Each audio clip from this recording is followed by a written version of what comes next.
오늘 우리에게 주시는 하나님의 말씀은 누가복음 15장 17절에서 24절까지 말씀입니다.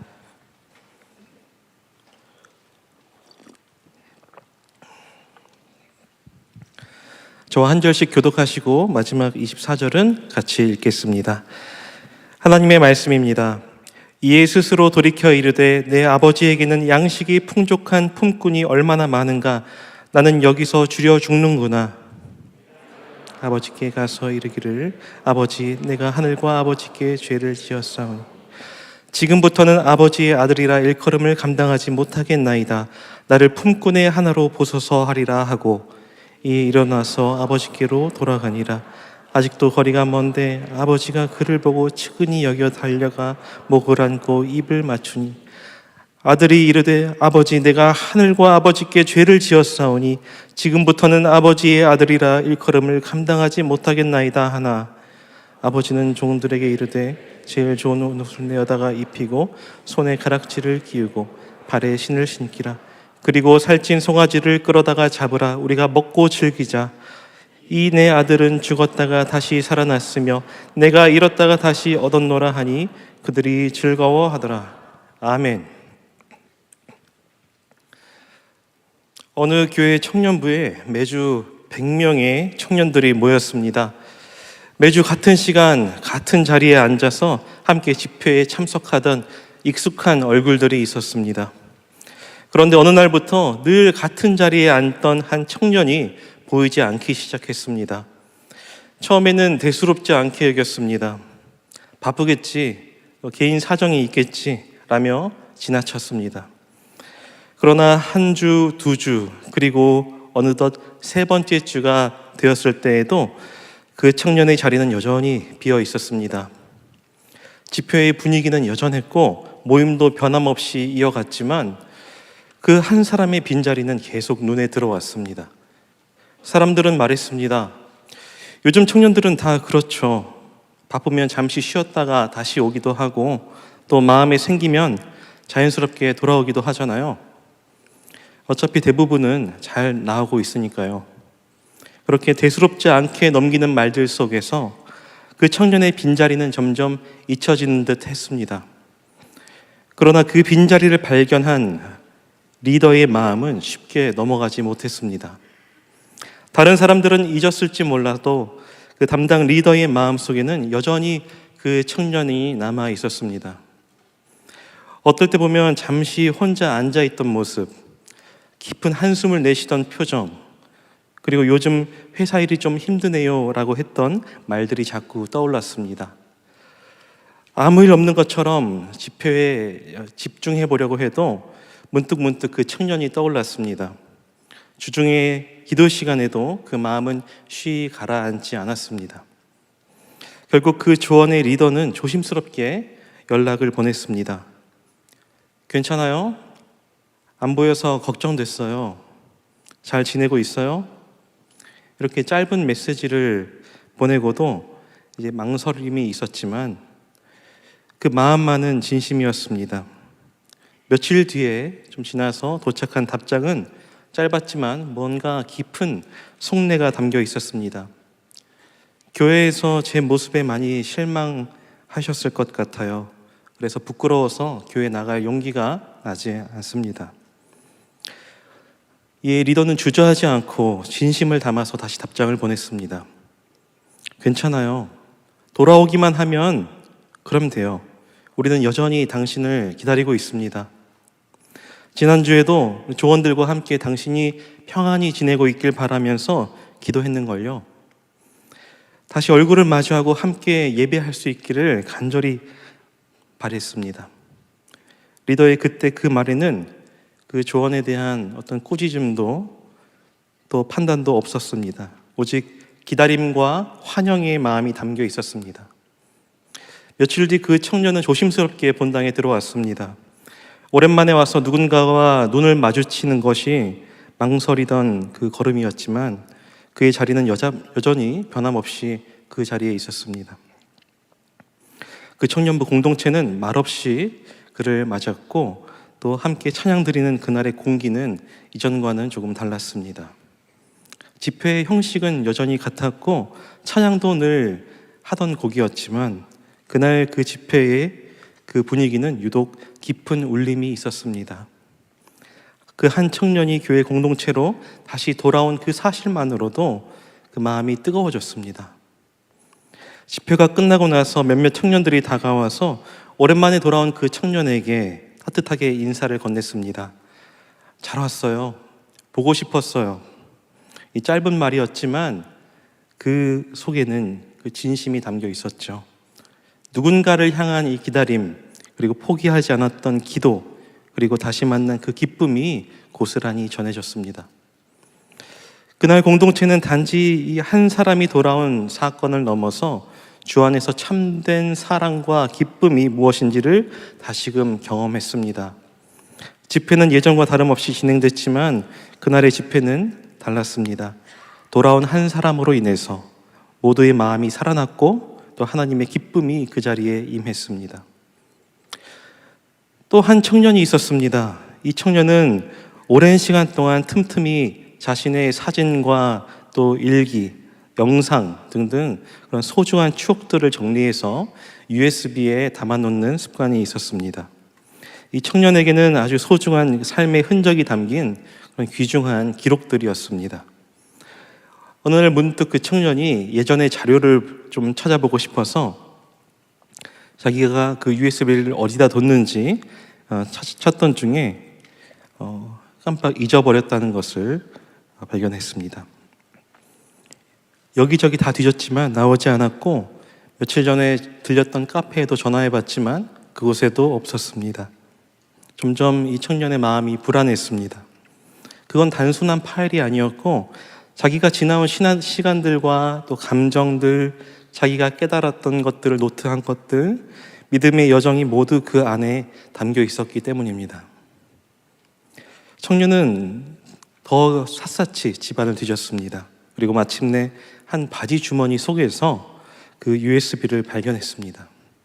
그 USB를 손에 딱 쥐는 순간 마음에 안도감이 들었고 주변에 같이 걱정해 주던 친구에게도 이 USB 찾았다고, 정말 이거 잃어버렸으면 정말 눈물 날 뻔했다고 얘기했습니다.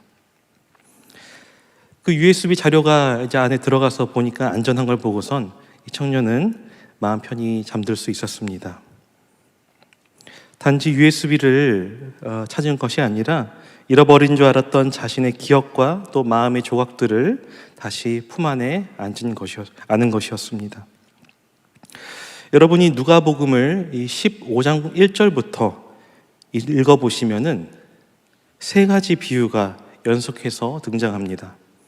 바로 잃은 양의 비유, 또 잃은 드라크마의 비유, 그리고 오늘 우리가 본문으로 함께 살펴보고 있는 이 탕자의 비유입니다. 앞서 나눈 이 두 가지 이야기, 이 공동체로 돌아온 이 한 청년의 이야기와 이 USB를 찾은 한 청년의 이야기는 각각 이 잃은 양과 잃은 드라크마의 비유를 제가 조금 각색해서 여러분에게 들려준 것이었고요. 이제 탕자의 비유까지 해서 우리는 예수님께서 누가복음 15장에 나오는 이 세 비유를 통해 말씀하시고자 하는 바를 살펴보려고 합니다. 사실 탕자의 비유는 다양한 각도에서 해석이 가능합니다. 아버지의 시선에서, 또 첫째 아들의 시선에서, 둘째 아들의 시선에서, 여러 시선에서 바라볼 수 있습니다. 그러나 오늘 우리는 이 비유의 주된 해석 두 가지를 우리가 중심으로 살펴보려고 합니다.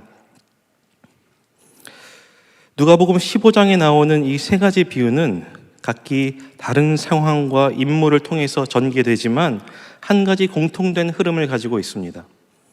그것은 바로 잃어버렸던 것을 다시 찾는 기쁨에 관한 것을 말씀하고 있다는 겁니다. 탕자의 비유에서 둘째 아들은 자신의 욕망을 따라서 아버지의 유산을 미리 요구합니다. 이것은 당시 문화 속에서 아버지를 죽은 자처럼 여기는 아주 폐륜적인 요청이었습니다. 그러나 아버지는 아무 말 없이 그 요구를 받아들여 주셨죠. 그리고 재산을 나누어 줍니다. 집을 떠난 아들은 마음껏 자신의 욕망을 따릅니다. 세상의 자유와 쾌락을 쫓으며 허랑방탕한 삶을 살아갑니다. 돈이 있을 땐 사람들도 곁에 있었지만 이제 어느덧 유산을 다 써버리자 아무것도 없었습니다. 사람들은 떠났고 이 아들이 의지할 곳은 더 이상 없었습니다. 결국 어디까지 가요? 돼지를 치는 자리까지 내려갑니다. 유대인에게는 이 돼지는 부정한 존재였기 때문에 돼지를 친다는 것은 단순히 이 가난이 아니라 삶이 완전히 무너졌다는 것을 의미합니다. 그는 굶주림과 외로움 속에서 철저한 고립과 절망을 경험합니다. 돼지가 먹는 이 쥐엄 열매조차도 마음대로 먹지 못하는 이 처지에 이르러서 자신이 얼마나 초라하고 무가치한 존재가 되었는지 깨닫게 됩니다. 그 자리에서 그는 자신을 되돌아보죠. 처음엔 현실을 부정했겠지만 이내 깊은 자책과 후회에 사로잡힙니다. 내가 왜 떠났을까? 왜 아버지를 이렇게 떠나왔을까? 왜 이렇게 어리석었을까? 이 수치와 절망이 그를 짓눌렀습니다. 한때는 돈으로 떵떵거리면서 자기가 세상의 중심이라고 여기고 돈을 흥청망청 쓰듯 살았지만 이제는 누구에게도 필요 없는 존재처럼 느껴졌습니다. 그러던 중에 한 가지 생각이 떠오릅니다. 아버지 집에는 품꾼들도 많은데 또 그들도 먹을 것도 넉넉한데 나는 여기서 굶어 죽는구나. 그래서 그는 마침내 결단을 하죠. 일어나 아버지께로 내가 가겠다. 다시 아들로 받아들여질 것이라는 기대는 추호도 없었습니다. 그는 이렇게 말할 준비를 하죠. 아버지, 내가 하늘과 아버지께 죄를 지었습니다. 더 이상 아들의 자격이 없습니다. 품꾼으로라도만 좀 써주세요. 그 아들의 발걸음은 무겁고 또 마음은 초라했지만 이 마지막 신랄 같은 희망을 안고 아버지께로 향해 갑니다. 그리고 그런 아들이 돌아왔을 때 아버지의 반응은 어떠했습니까? 아버지는 그를 책망하거나 벌하지 않았습니다. 오히려 멀리서 아들의 모습이 보이자마자 주저없이 달려갔습니다. 당시 유대 사회에서 이 어른이 달려간다는 것은 체면을 버리는 일이었습니다. 그렇지만 이 아버지에게는 그런 체면도 없었고 사람들의 시선이 중요하지 않았습니다. 오직 아들이 이 돌아왔다는 사실 하나만으로 아버지는 그 마음이 북받쳤고 몸이 먼저 반응했습니다. 아버지는 그를 대번에 알아보았습니다. 초라한 옷차림, 또 힘없는 걸음, 변해버린 얼굴이었지만 단번에 그가 자기 아들임을 알아보았습니다. 왜 그랬어요? 그가 자신의 아들이었기 때문입니다. 사실 아버지는 늘 그 길을 바라보고만 있었습니다. 오늘은 돌아올까? 또 언제나 돌아올까? 매일 그 자리에 서서 아들이 오기만을 기다리시던 그 아버지였습니다. 아버지는 포기하지 않았어요. 이 아버지 심정에는 그 아들을 단 한순간도 지울 수 없었습니다.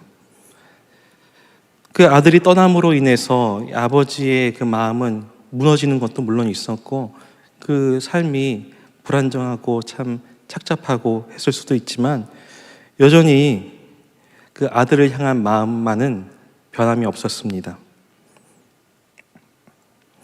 아버지는 이제 달려가서 아들을 끌어안았습니다.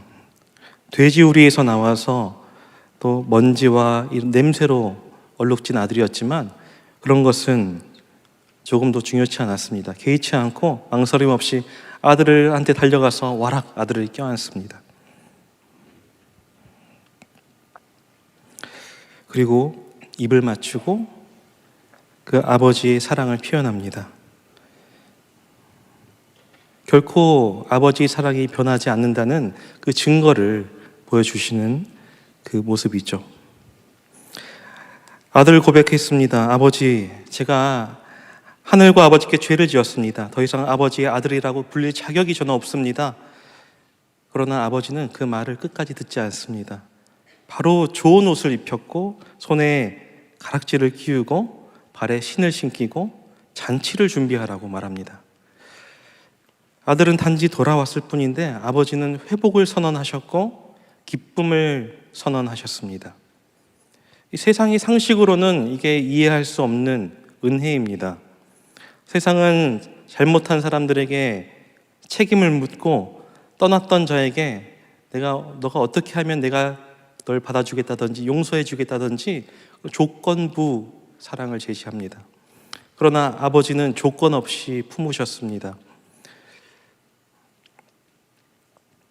사실 우리 모두는 이 아들과 같은 존재입니다. 내가 언제 탕자였냐고요? 성경은 분명히 말합니다. 로마서 3장 23절 말씀에 모든 사람이 죄를 범하였음에 하나님의 영광에 이르지 못하였다 말씀합니다. 우리 모두는 죄인이고 하나님과 멀어진 자들이었습니다. 스스로는 하나님께 나아갈 자격조차 없는 존재들이었죠. 그러나 하나님 아버지는 우리를 정죄하지 않으셨습니다. 오늘 우리가 받아야 할 이 죄의 값을 독생자 예수 그리스도의 십자가를 통해서 대신 치르셨습니다. 우리가 돌이켜서 회개할 때 하나님은 이미 기다리고 계셨고 우리를 향해 먼저 달려오셨습니다. 그리고 지금도 여전히 그렇게 하고 계십니다. 그래서 이 탕자의 비유가 우리에게 주는 첫 번째 메시지는 바로 우리를 향한 아버지의 심정입니다. 조건도 자격도 없이 돌아온 아들을 있는 그대로 품으셨던 아버지처럼 하나님은 우리를 정죄하지 않으시고 사랑으로 덮으십니다. 더럽고 초라한 모습, 죄에 얼룩진 모습 그대로 돌아온 우리를 하나님은 기꺼이 받아들이십니다. 하나님은 우리가 깨끗해졌기 때문에 우리를 사랑하시는 분이 아니십니다. 우리가 회개하며 돌아오기만 한다면 하나님께서는 주저하지 않으시고 먼저 달려오시는 분이십니다. 우리가 드릴 수 있는 것은 하나님 앞에 그냥 후회하고 반성하는 것이겠지만 하나님은 그것에 뭐라고 연연하지 않으시고 그 고백을 그냥 그저 기쁘게 받으시고 우리에게 회복과 존귀의 옷을 입히십니다. 여러분, 이게 복음입니다. 하나님은 죄인된 우리를 위해서 아들을 내어주셨고 그 사랑은 지금도 변함이 없으십니다. 이 비유의 핵심은 내가 누구인가가 아니라 하나님은 어떤 분이신가입니다. 비참한 나를 외면하지 않으시고 끝까지 품어주시는 아버지, 그 사랑이 우리가 오늘도 붙들어야 할 은혜인 줄 믿습니다. 앞서 이 탕자의 이야기를 통해서 우리는 회개하고 돌아온 아들을 품으시는 이 아버지의 심정을 살펴보았습니다. 이것이 이 비유가 전하는 첫 번째 메시지입니다. 두 번째 메시지는 뭐냐면 이 말씀을 듣고 있던 사람들의 마음을 예수님이 겨냥했던 메시지입니다. 누가복음 15장 2절을 보시면 예수님께서 이 비유의 말씀을 하신 배경이 드러납니다. 바리새인과 서기관들이 수군거려 이르되 이 사람이 죄인을 영접하고 음식을 같이 먹는다 하더라. 그러니까 예수님이 바리새인과 서기관들이 수군거려서 보니까 예수님이 죄인들을 영접하고 죄인들과 음식을 같이 먹는다. 당시 예수님께서는 이 세리와 죄인들과 함께 식사하시면서 교제했고 또 이를 본 바리새인과 서기관들은 그 모습을 비난하면서 속으로 수군거렸습니다. 예수님은 그들의 비판에 대해서 설명하거나 논쟁하지 않으셨습니다. 대신에 오늘 등장하는 이 누가복음 15장에 나오는 세 가지 이 잃어버린 자를 되찾는 것의 그 기쁨의 비유에 대해서 말씀하시는 걸로 응답을 대신하셨습니다. 그중 탕자의 비유에서 바리새인과 서기관들의 모습은 15장 후반부에 큰아들의 모습을 통해서 드러납니다. 그는 늘 아버지 집에 있었고 또 겉으로는 충성스럽고 율법을 잘 지키는 그런 말썽 부리지 않는 첫째 아들이었습니다. 하지만 동생이 돌아왔을 때 이 첫째 아들의 반응은 어땠어요? 동생이 돌아온 걸 기뻐하지 않았고 오히려 분노하고 아버지를 원망했습니다. 나는 이렇게 오랫동안 아버지를 섬기고 명령도 잘 따르고 어긴 적이 없었는데 왜 나에게는 염소 새끼 한 마리 주신 적이 없지 않습니까? 그러면서 원망했습니다. 그리고 그 이면에는 명확한 자기 의가 있었죠. 나는 받을 자격이 있다. 하지만 동생은 받을 자격이 없다. 그 생각이 이 첫째 아들의 마음을 지배하고 있었습니다. 이 모습은 바로 당시 바리새인들과 서기관들의 태도를 빗댄 말씀입니다. 회개하고 돌아오는 죄인을 보며 하늘에 그 기뻐하시는 그 순간에 그들은 함께 기뻐하지 못했습니다. 오히려 자신의 기준으로 판단하고 그들을 정죄하면서 배척했습니다. 예수님께서는 이 비유를 통해서 그들의 위선과 냉담함을 꼬집으셨습니다. 진정한 하나님의 잔치는 스스로 의롭다고 여기는 사람들을 위한 자리가 아닙니다.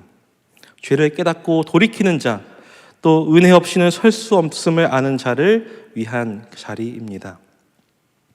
겉으로는 하나님을 섬기는 듯 보이지만 정작 하나님의 마음을 알지 못하고 자기 의에 사로잡혀서 있는 이들을 향해서 예수님은 이러한 비유를 통해서 그들의 마음을 책망하셨던 겁니다.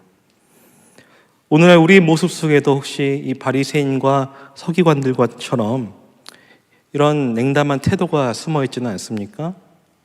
교회 생활을 오래 했고 말씀에도 익숙하고 또 사역에도 열심을 내지만 정작 하나님의 긍휼과 은혜의 그 깊이를 체험하지 못한 채 스스로의 의로움을 붙들고 다른 이들을 판단하면서 살아가고 있는 모습을 보이지는 않습니까? 하나님은 우리의 그런 교만을 기뻐하지 않으십니다. 하나님은 죄인을 정죄하시기보다 용서하시고 용납하시고 또 돌아오는 자를 기꺼이 품으시는 아버지의 마음입니다. 예수님께서 보여주신 이 하나님의 심정은 멀리서 돌아오는 아들을 향해서도 먼저 달려가서 안아주신 그 아버지의 마음이었습니다. 하나님은 오늘날 우리에게도 말씀하십니다. 그 사랑을 본받으라고, 그 긍휼의 마음을 품으라고, 또 잃은 자를 찾고 무너진 자를 일으키고 여전히 은혜를 알지 못하는 이들을 향해서 아버지의 그 심정을 가지고 우리가 다가가길 원하십니다. 우리의 신앙이 오래됐기에 더 우리가 좀 더 내 신앙이 깊어졌다고 말할 수 있으려면 그 깊이는 결국 하나님의 긍휼과 자비를 향해서 열려있는 마음이어야 합니다. 그것이 없이는 단지 종교적인 자부심일 뿐이고 예수님의 마음과는 거리가 먼 삶을 살 수 있습니다. 말씀을 맺으려고 합니다. 그래서 우리가 이 탕자의 비유에서 반드시 기억해야 할 핵심은 하나님 아버지의 심정입니다. 아들이 돌아오는 순간에 아버지는 멀리서 그 아들을 알아보셨고 주저없이 달려나가셨습니다. 조건도 계산도 없었습니다. 단지 그냥 돌아오기만 하면 된다는 그 사랑 하나로 아버지는 움직이셨습니다. 하나님께서는 우리를 위해서도 그렇게 하셨습니다. 죄 가운데 있던 우리를 위해서 먼저 다가오셨고 독생자 예수 그리스도를 이 땅에 보내시고 십자가에 못 박히게 하심으로 죄로 얼룩진 우리를 끌어안으셨습니다. 우리가 조금 나아진 사람이라서가 아니라 우리가 여전히 죄 가운데 있을 때에 우리를 먼저 사랑하심으로 자신의 사랑을 나타내셨습니다. 이 사랑이 바로 우리가 말하는 복음이고 우리가 붙들어야 할 은혜입니다. 요한복음 1장 12절은 이렇게 말씀합니다. 영접하는 자 곧 그 이름을 믿는 자들에게는 하나님의 자녀가 되는 권세를 주셨으니 이것이 바로 우리가 받은 이 자녀의 특권입니다. 자격이 없던 우리에게 주어진 은혜, 멀리 떠났던 우리를 하나님의 자녀로 다시 회복시키신 일, 이것이 우리가 믿는 복음이고 우리가 아는 하나님 아버지의 심정입니다. 사랑하는 여러분, 하나님께로 돌아오는 때 더 늦은 때는 없습니다. 지금이라도 마음을 돌이켜서 아버지의 품으로 돌아오시길 바랍니다. 하나님은 여러분을 향해서 이미 방향을 틀어 계십니다. 그 사랑은 조건이 없고 그 하나님 아버지의 품은 넓어서 언제나 열려 있습니다. 그리고 오늘 우리가 이 말씀 앞에서 결단해야 할 또 한 가지는 우리 안에 있는 영적인 허영심을 내려놓아야 합니다. 내가 좀 믿었다는 자부심, 말씀을 많이 안다는 자신감, 또 교회 안에서 어떤 위치에 있다는 이런 마음이 어느새 우리를 큰아들처럼 만들고 있지는 않습니까? 겉으로는 충성스럽게 보이지만 마음은 점점 다쳐가고 또 은혜보다는 어떤 자격을 더 우선시하면서 긍휼보다는 판단을 앞세우는 모습이 우리 안에 자리 잡고 있지는 않습니까? 우리가 사역하면서 이런 마음이 들기 십상입니다.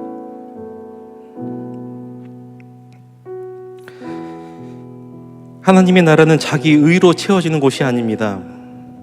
오히려 철저히 은혜로만 설 수 있는 자리입니다.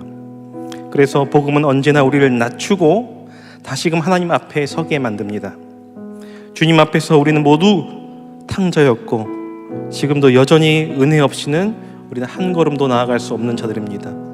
은혜 없이 사역할 수 없습니다. 그러므로 오늘 이 말씀 앞에서 혹여 우리 안에 있는 바리새인과 서기관과 같은 마음, 큰아들의 마음, 곧 영적 이 허영심이 있다면 주님 앞에 내려놓을 수 있길 바랍니다. 다시 처음 그 복음 앞에 섰던 그 자리로 죄인인 나를 아무 조건 없이 품어주신 그 주님의 사랑 앞으로 나아가길 소망합니다. 잃었던 나를 찾아 기뻐하시고 돌아온 나를 위해서 잔치를 베푸시는 아버지의 심정을 기억하면서 이번 한 주도 그 은혜를 깊이 누리시길 소망합니다. 비참한 나를 덮으시는 그 사랑, 그리고 그 사랑 앞에 날마다 하나님께로 돌이키며 살아가는 삶이 되기를 간절히 소망합니다. 끝으로 아버지 하나님의 강력한 사랑이 나타난 이 로마서 8장 말씀을 끝으로 말씀을 맺겠습니다. 이 말씀을 여러분이 믿음으로 받으실 수 있길 소망합니다. 제가 읽겠습니다. 내가 확신하노니 사망이나 생명이나 천사들이나 권세자들이나 현재일이나 장래일이나 능력이나 높음이나 깊음이나 다른 어떤 피조물이라도 우리를 우리 주 그리스도 예수 안에 있는 하나님의 사랑에서 끊을 수 없으리라. 아멘.